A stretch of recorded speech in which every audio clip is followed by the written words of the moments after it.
on stage with Megyn Kelly. Ben Shapiro was just being interviewed by Megyn Kelly and said something like, well, Tucker Carlson's, for Maduro, the communist leader of Venezuela, who I guess we're on the way to killing or something, forcing out, regime changing him. And he defended Maduro. He didn't, actually. And Megyn Kelly says, well, Tucker said in his show that Maduro, most people didn't know this, whatever his many faults, I wouldn't hire him as an economist, okay?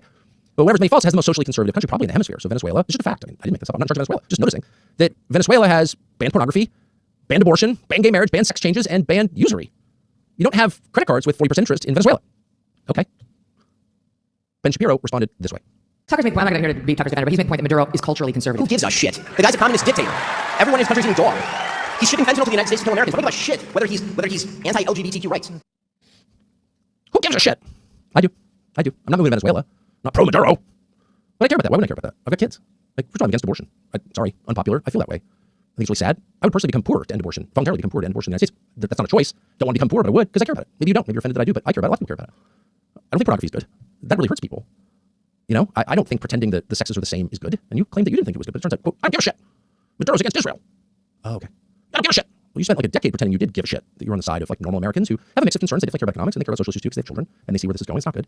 That your economic condition is not the only measure of health. Your spiritual condition matters too. It's just a fact. It does. If you're totally degraded, it doesn't matter how much money you have. It's not worth it. It's not worth getting a whole world and losing your soul. Sorry. And most people feel that way, but not Ben Shapiro. He doesn't give a shit. So why the hostility?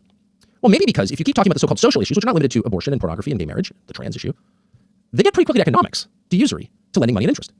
And most people, including me, are not against lending money and interest, conceptually. But it depends on what interest rate it's being loaned at. So there are payday loans in this country that are 600% annually. 600% interest annually? And who's taking payday loans in this? Well, poor people are. And they're never getting out of it. They're car loans. They're credit card loans. There's private credit. Used car loan sharking. At exorbitant rates. Rates so high that people will never get out from under them. They're enslaved by it. It's called debt slavery. It's 100% real. It's not an ideological point. It's just an obvious observation. And it was one of the observations that Charlie Kirk was making on a daily basis before he was assassinated, which is interesting.